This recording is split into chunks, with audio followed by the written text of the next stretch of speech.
Sri Gurubhyo Namaha, Sri RM Jain Group of Schools. We welcome to our online learning initiative, Ekalaiva. Hello, my dear students. Today in this class, we are going to learn a lesson from Class 7 English Literature Reader. The name of the lesson is The Pigwig Club, Part 2. Before learning Part 2, let us recap whatever we have learnt in Part 1, children. In the previous class, we have learnt about the character of Mr. Pigwig and his three friends, Mr. Tracy Tupman, Mr. Nathaniel Wingle, and Mr. Augustus Snodgrass. They formed a club and called it as the Pigwig Club. The club decided to send them for a scientific journey. They requested Mr. Pigwig to post all the details of his journey to the club, whereby the other members of the club would come to know about it. They told them to start their journey the next day. Mr. Pigwig woke up early on 13th May 1827 and peeped out of his bedroom window. He could see only the buildings of the Goswell Street. Now let's move on to part 2, children. Scientists thought Mr. Pigwig should not just look at things closest to them. They should look deeper and discover the truth hidden beyond. Mr. Pigwig had thought his first scientific thought of the day. He then got dressed and put some clothes into his traveling bag. All scientists thought Mr. Pigwig should not look at the things which are closer to him. He must look at the things in great detail and find the facts which are hidden beyond those things. Mr. Pickwick got up very early on the day. He thought of his first scientific thought of the day. So he dressed himself quickly and packed all his things for his scientific journey.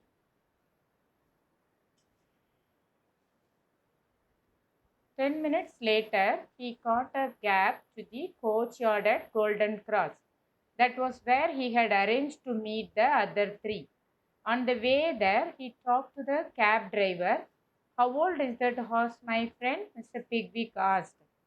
After 10 minutes, Mr. Pigwig booked a cab to the courtyard at Golden Cross. Courtyard means a place where all the cabs would be kept. Mr. Pigwig booked a cab to the courtyard because he told his friends to wait for him there. On the way towards his journey, he asked the cab driver about the age of the horse.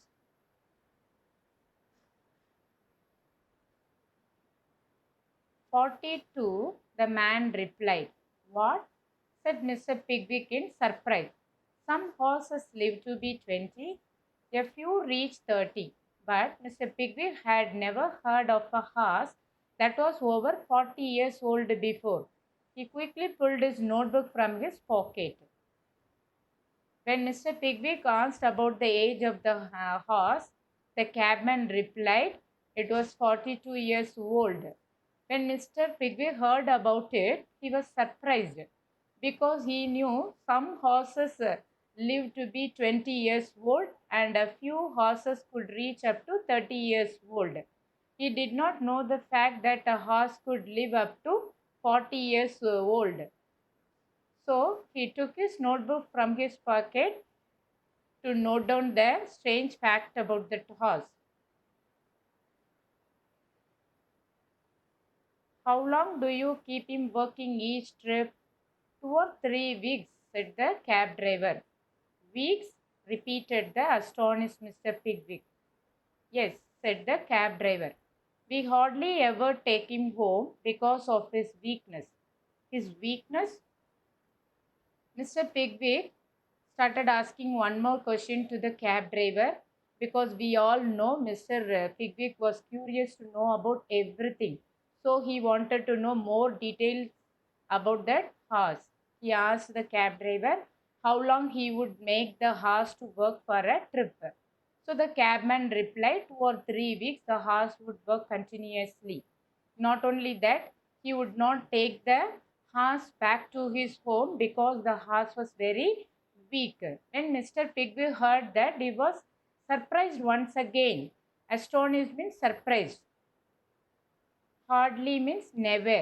the cab driver would never take the horse back to his home because the horse was very, very weak. Weakness means drawback. So the cab driver informed Mr. Pigwig the horse has some weakness. He always falls down when we take him out of the cab. But when he is in it, we tie him in very tight so he can't fall down. And as we have two nice big wheels on the cab, when he does not move, the wheels run after him and push him forward. He must go on. He can't help it. Mr. Pigwig was astonished, but he thought it was very interesting too. He carefully wrote down every word in his notebook. When Mr. Pickwick asked about that horse, the cab driver informed the weakness of that horse.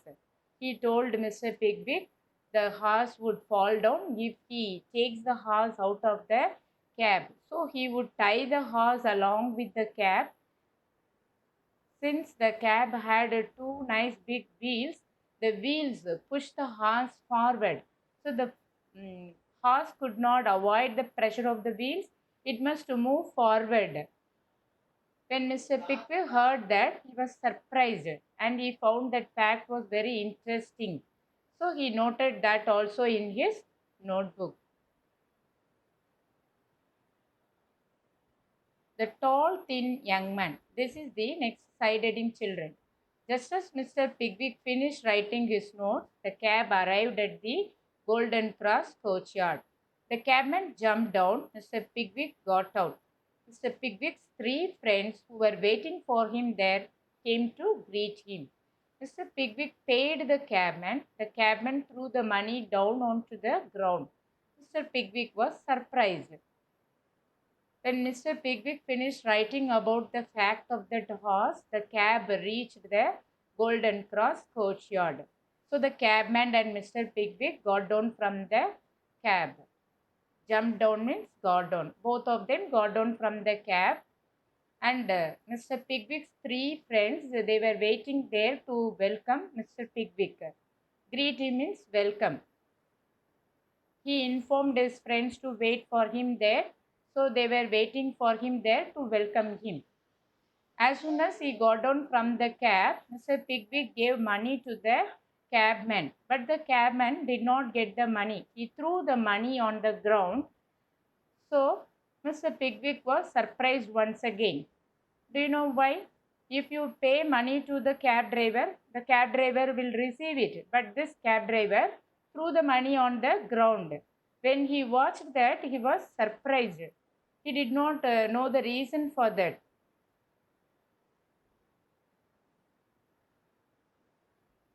The cabman said he wanted to fight him.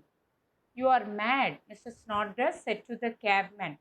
Or drunk, said Mr. Wingle. Or both, said Mr. Tracy Tupman. Come on then, said the cabman, waving his fist about and beginning to dance around them. Come on then, I will fight all four of you at once. The cabman told Mr. Pickwick that he wanted to fight with him. When Mr. Pickwick's friends heard that the cabman wanted to fight with Mr. Pickwick, they commented the cab driver as mad and a drunkard. The cabman called them all to fight with him immediately. At once means immediately. So he folded his fingers and called them all to fight with him immediately.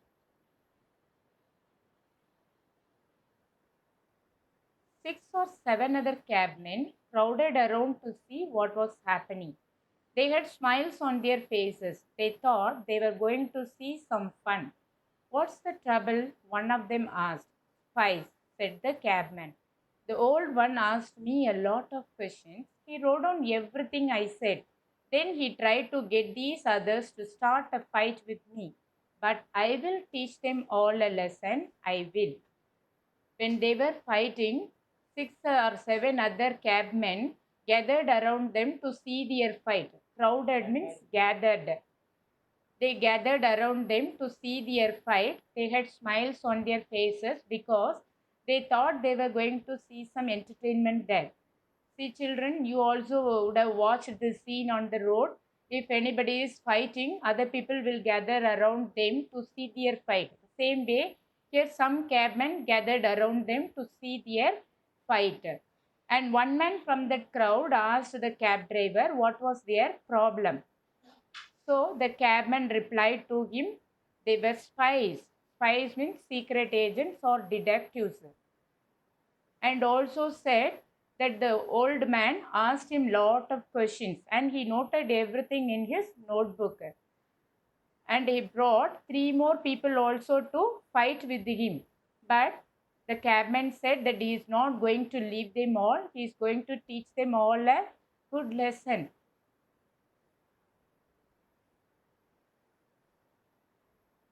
The angry cabman attacked first. He knocked Mr. Pickwick's glasses off. Then he hit Mr. Pickwick on the nose and again on the chest. Then he hit Mr. Snodgrass in the eye and Mr. Tubman in the waistcoat. After that, he danced out onto the road. Then he danced back onto the path and threw himself at Mr. Wingle, knocking all the breath out of his body. You'll be sorry you did this, said Mr. Pickwick, lying on the ground, his face red with anger.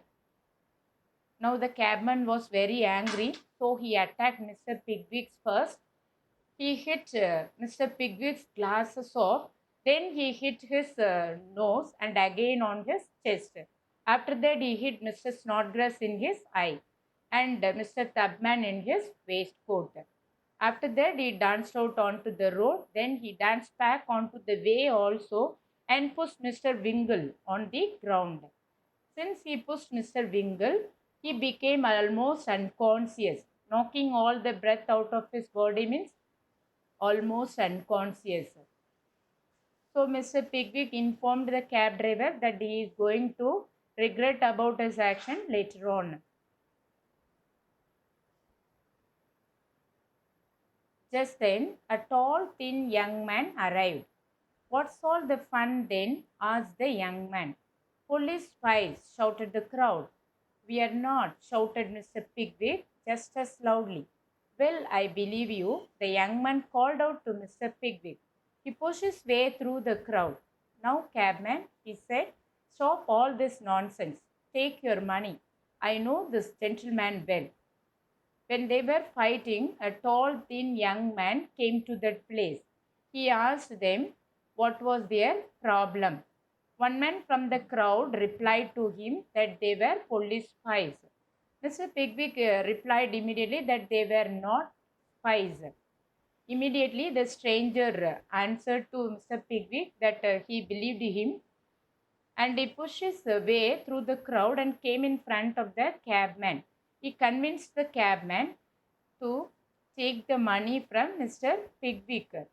He told him to stop his fight and get money from Mr. Pickwick, and also added that he knew Mr. Pickwick very well.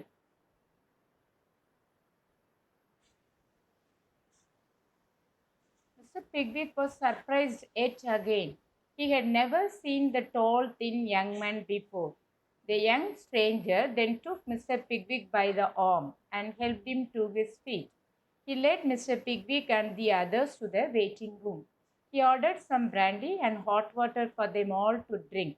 He then asked the waiter to bring something to put on Mrs. Snodgrass' red and swollen eye. The drinks came. When Mr. Pickwick heard that the stranger knew him very well, he was surprised once again because he had never seen that tall, thin young man before that. But the stranger took Mr. Pickwick and his friends to the waiting room. He ordered some drinks for them all to drink.